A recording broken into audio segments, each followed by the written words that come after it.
They say some wishes are innocent until they aren't. I used to believe that. What harm can a wish do, right? Just a quiet thought. A harmless hope. But some wishes don't float away. Some stick. They settle in your chest like a weight, and they wait. My nephew made a wish on his birthday. And that wish, simple as it sounded, changed everything. I wish I had laughed it off. I wish I had looked away. I wish I hadn't felt that pause in my chest when he looked at me and said it. I wish I had someone who really gets me. Someone who knows how to love. Everyone else laughed. I didn't. I couldn't.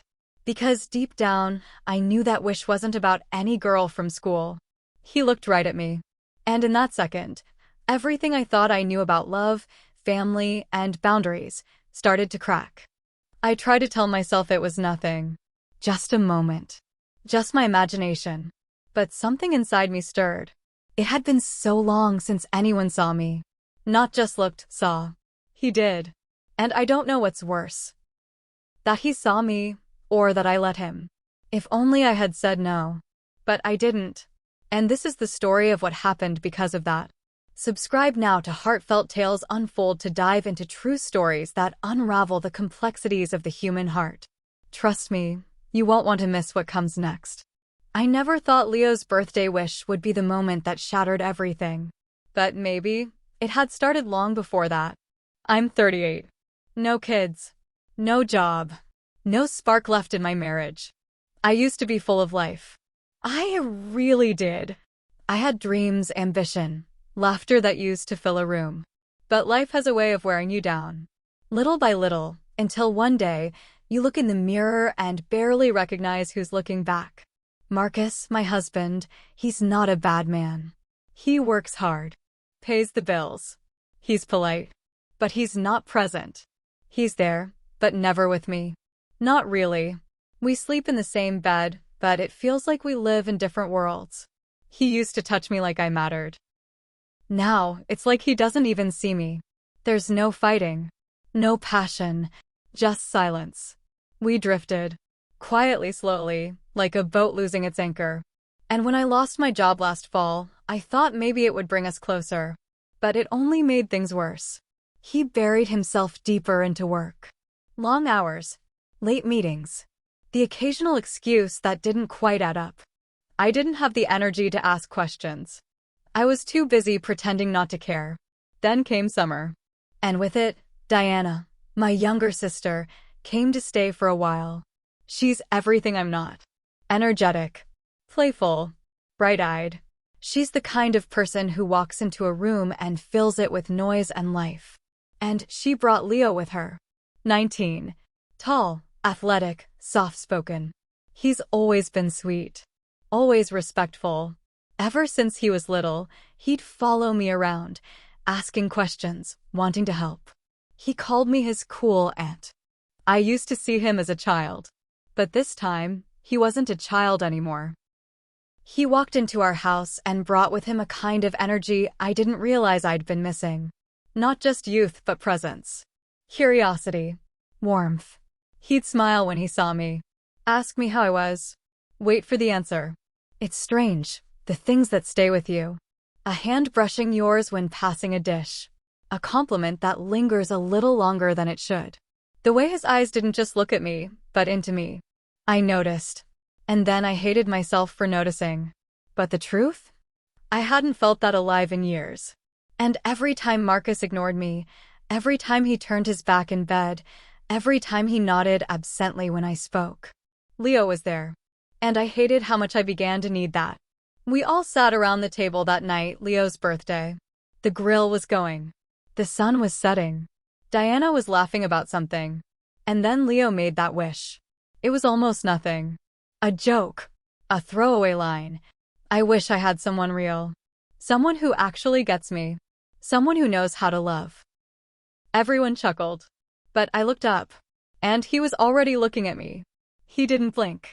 Didn't smile. Just held my gaze like he was trying to say something without words. I looked away. But something inside me shifted. I tried to ignore it. Told myself I was imagining things. But that night I laid in bed, next to my husband, and all I could feel was the silence. Leo was just down the hall. And for the first time, I didn't feel like the adult in the house. I felt like the stranger. I told myself it was nothing, but something had been set in motion. A line had been drawn, so faint I could pretend it wasn't there. But it was, and I would cross it. I never thought Leo's birthday wish would be the moment that shattered everything. But it was. It was just a joke, right? That's what I told myself. But the truth is, it didn't feel like a joke. Not in that moment. Not the way he said it. And especially not the way he looked at me after. We were sitting outside. Family, food, candles flickering in glass jars. It was warm, that slow summer heat that makes everything feel lazy and close. The air smelled like grilled corn and lemon zest. Diana was refilling drinks. Marcus was scrolling on his phone like he always does. And then, out of nowhere, Leo just said it. I wish I had someone who really understood me, someone mature, who could teach me about life and love. There was laughter, of course. Diana threw a napkin at him. Marcus didn't even glance up. I forced a smile, tried to play along. But inside, I felt something stir. Something I wasn't ready for. He didn't laugh with the rest of them. Didn't backtrack or make a face. He just held my eyes for a second too long. Later that night, when things were winding down, I was rinsing plates in the kitchen. The light above the sink was dim, and the house had that stillness you only feel when a gathering ends and the night sets in. I didn't hear him come in, but I felt him there. He stood quietly, watching me, then walked over, handed me a glass from the table. And softly, barely above a whisper, he said, "I meant that, you know." I didn't say anything. I couldn't. My hands were wet, shaking slightly under the running water. I kept my eyes on the sink, pretending I hadn't heard. But my heart, it heard him. Loud and clear. He didn't push. Didn't say anything else. He just stood there for a moment. Then walked out. I stood in that kitchen for what felt like forever, trying to figure out what the hell had just happened. It was a joke.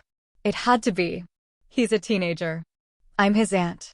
But then the days started feeling different. He started hanging around me more. Asking questions. Little things, what books I read, what I thought about certain movies, whether I believed in soulmates. It wasn't small talk. It was intentional. He started complimenting me in ways that caught me off guard. Your eyes always look tired, but they're still beautiful.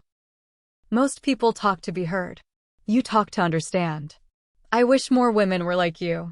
And every time he said something like that, I felt myself slipping. At first, I brushed it off. I told myself he was just being sweet, that I was just reading too much into it. But there was a night. Marcus had fallen asleep on the couch again. Diana was out with friends. Leo and I ended up watching some old movie on the patio. He sat closer than he needed to. Our shoulders brushed. He leaned in at one point to tell me something funny, and I caught myself looking at his mouth. Just for a second. But I looked. And worse. I didn't look away right away. That night, I couldn't sleep. I laid in bed next to my husband, watching the ceiling fan spin in slow circles. I told myself I was imagining it. That I was lonely. That I missed being wanted. That my mind was playing tricks. But then came the night in the kitchen. And after that, I couldn't lie to myself anymore. It was just a joke, right? That's what I told myself. Until that night in the kitchen. What is wrong with me? I must have asked myself that 100 times. Every morning I woke up, I felt it. That dull ache in my chest. Not guilt yet, but something close. A kind of confusion that lingered just under the surface. I started paying attention to things I never used to notice. Like the way Leo's eyes would light up when I laughed. Or how he always found a reason to be near me, handing me something, brushing past me in the hallway, holding my gaze just a second longer than anyone else stared. And God help me. I started craving it. It felt wrong. It was wrong. But it also felt like something I hadn't felt in years, maybe ever. I looked in the mirror one morning and didn't recognize who I was becoming. But then I looked a little longer. I noticed how I'd started brushing my hair a bit differently. Wearing the dress that clung just enough to remind me of the body I once loved. Putting on lipstick. Even if it was just to stay home. Not for Marcus. He wouldn't notice if I walked in wearing a wedding dress or a garbage bag. But Leo noticed. And I started to live for that look in his eyes. That tiny flicker, like I was something worth seeing. He's an adult now, I told myself. 19. Almost 20. Legally, there was no line. But morally, emotionally. God. I knew better. But I also knew what it felt like to be touched by someone's attention. To be wanted. And I didn't realize how long I'd gone without it until I started to feel it again. Every time Marcus walked past me like I wasn't there. Leo asked me how I slept. How I was really doing. If I was happy. And those weren't just words. He meant them. It's a dangerous thing to be seen when you've lived in the shadows for so long. I started avoiding my husband without even realizing it. I'd go to bed early, pretend to be asleep before he came in. I stopped asking him to talk. To try. And he didn't notice. Or maybe he did. And didn't care. Which somehow made it worse.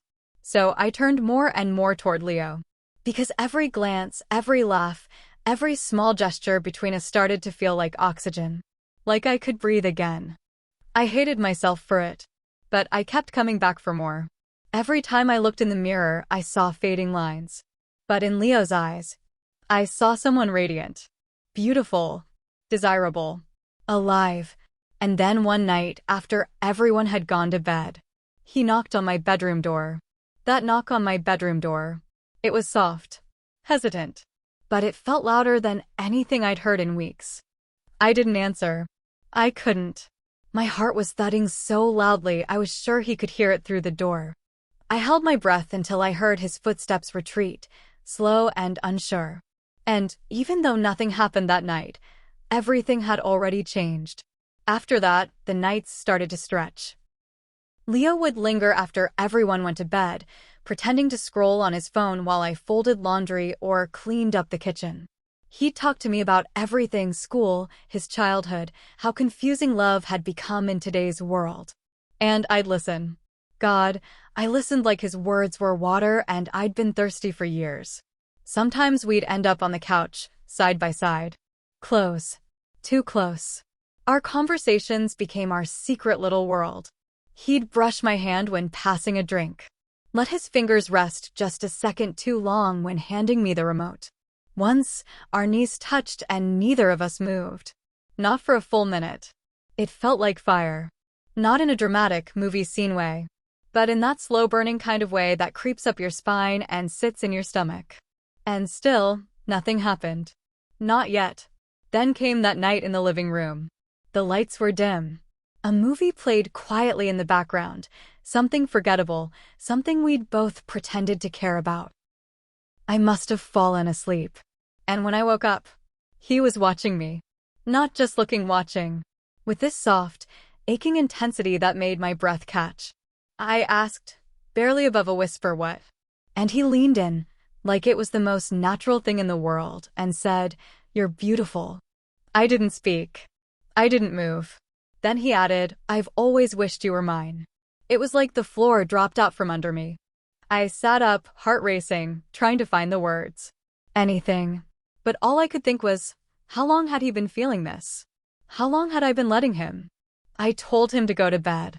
My voice was firm. Cold. It was the right thing to do. And he did. He didn't argue.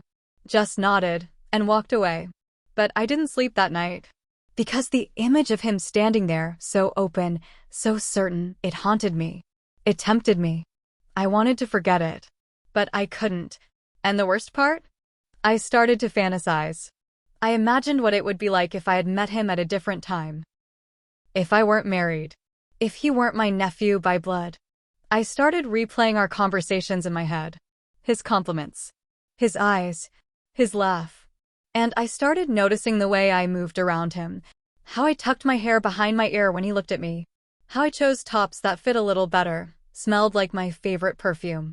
How I leaned in, just slightly, when he spoke. I told myself I was imagining things. That he was just being sweet. That I was too starved for attention to think clearly. But I wasn't imagining it. Not anymore. The space between us was shrinking. Little by little. Day by day. And still, no one noticed. Diana was busy. Marcus was oblivious. And in that bubble, it was just us. Our own quiet little world. I told myself I could stop at any time. That I was in control. Until I wasn't. That night, I can still remember every detail. The air, the light, the silence before the storm. It was the kind of evening that felt like a movie, too perfect, too eerie, like something was about to happen, even if you didn't know what. Diana had gone out of town for the weekend.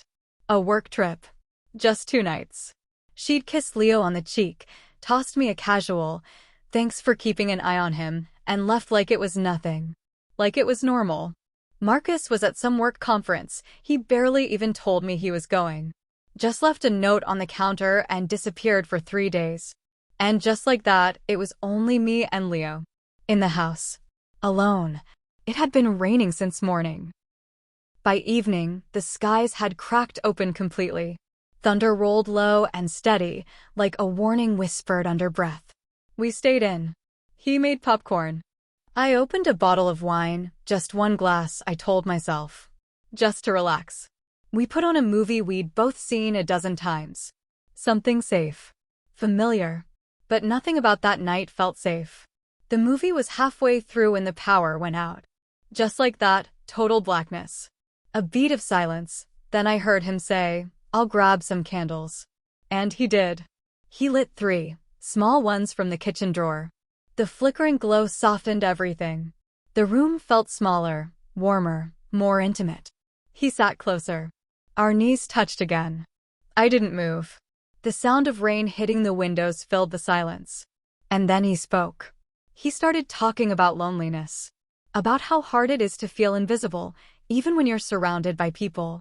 How fake everything felt, school, dating, conversations with girls his age.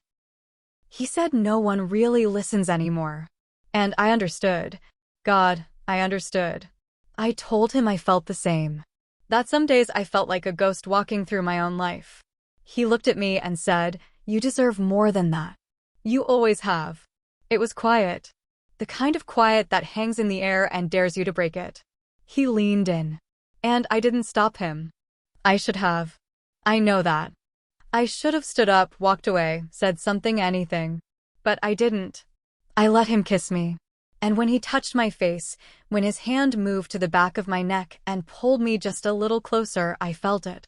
That ache I'd buried for so long cracked open like floodgates. It wasn't supposed to happen. I wasn't supposed to feel alive again. But I did. And in those moments, God forgive me, I didn't feel like a wife. Or an aunt. Or someone who should know better. I felt wanted.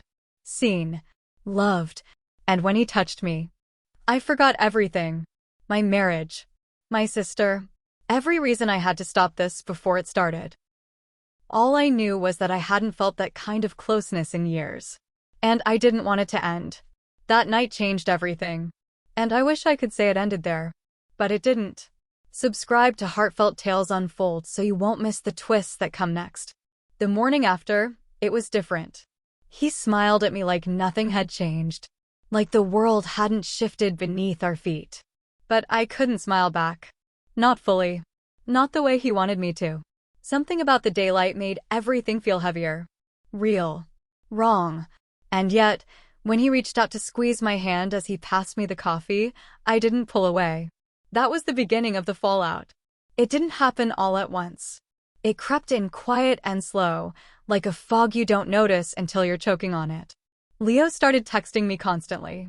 Little things at first, "Good morning," smiley face, "Last night was amazing. I can't stop thinking about you." I'd stare at my phone, heart pounding.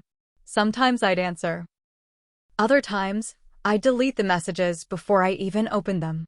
But no matter what I did, the guilt was there, gnawing at me, living under my skin. And then Diana came home. The first thing she said when she walked through the door was, "Something feels off in here." I laughed too quickly. Told her it was just the weather. But she looked at me, really looked. The way sisters do when they know something isn't quite right. Leo played it cool. Maybe too cool. He kept the same tone, the same smile, but there was something in his eyes, like he was waiting for something from me. Some sign. Some next step. But I didn't know what to give him. Marcus came back that same night. He gave me a tired kiss on the forehead, sat down at the dinner table, and barely spoke. But then, halfway through his meal, he looked up at me and said, "You've been distant lately. You okay?" I froze. Because it wasn't the words, it was the way he said them. He wasn't jealous. He wasn't angry. He sounded small, insecure, like a man who knew something had shifted but couldn't put his finger on what. I told him I was tired. Blamed the weather. Same lie. And that's when I really started to pull away. I stopped going to family dinners. Stopped sitting in the living room when everyone was gathered. Started hiding in the kitchen more. Washing dishes that didn't need washing. Avoiding conversations. Avoiding eye contact. Avoiding myself. Because everything had changed. And every time I looked at Diana, I felt like I had a brick sitting on my chest. She'd talk about Leo's future, his dreams, his college plans, and I'd nod, smile, say all the right things, while every word stabbed me from the inside. I watched him from across the room, noticed how he looked at me when no one else was watching. And sometimes I'd look back. But the space between us was filled with silence now. A heavy, unbearable silence that neither of us knew how to fix. And just when I thought things had settled, when I thought I could maybe let this die quietly without unraveling everything, Diana came into the kitchen one morning, coffee in hand, and said, "Hey, Leo's got a college tour next weekend. I can't go with him. Would you mind taking him instead?" I looked at her, and all I could think was, then Diana asked me to chaperone Leo's college tour, alone. I betrayed not only my sister, I betrayed myself. I kept hearing those words over and over. In the car, in the shower, lying awake in the middle of the night, staring at the ceiling, wondering how I let it get this far. There was no excuse. No neat explanation that could undo what I'd done. What we'd done. And yet, every time I tried to bury it, push it down, pretend it didn't happen, his face would rise in my mind like a ghost. Those eyes. That night. The way he looked at me like I was something rare. But reality has a cruel way of breaking through fantasy. Especially when you're standing in a college campus parking lot, watching the boy who whispered I was beautiful smile at a girl his age with the same softness. It shouldn't have surprised me. He's young, handsome, full of life. And why wouldn't a girl his age be drawn to that? Why wouldn't he be drawn to her? She was bright-eyed, energetic, had that careless confidence only young women have, like the world hasn't bruised them yet. I watched him laugh at something she said. Watched her touch his arm. Watched him let her. And something in me snapped. Not in anger, but in shame. That ugly, twisting kind of shame that makes you want to disappear. I stood there, arms crossed, trying to keep my face still. Trying not to feel. But jealousy crept in anyway. And right behind it, disgust. At him. At myself. At everything we'd let happen. Was this all just a phase for him? A fantasy? A thrill? Did I mistake attention for affection? Did I just want to feel wanted one last time before the world stopped looking my way? I kept asking myself, what did I really want from him? Was it love? Or was it simply the illusion of love, wrapped in the warm glow of being seen, heard, desired? Because when you go long enough without being touched, even the wrong kind of attention feels like salvation. I thought about confessing, telling Diana, owning what I'd done. But how do you say something like that to your sister? How do you shatter someone's trust so completely and expect to survive it? How do you look your husband in the eye and tell him your loneliness led you to someone half your age, someone who calls you auntie, when other people are around? I kept going over it in my head, again and again. How I'd start, what I'd say. But I never got the chance. Because just when I thought it couldn't get worse, Diana found Leo's journal. What would you have done? Really? I want to know. Have you ever made a choice you knew was wrong? But in the moment, it felt right. So right, it silenced everything else, logic, guilt, reason, even love. Because that's what happened to me. And I've spent every day since, trying to make sense of it.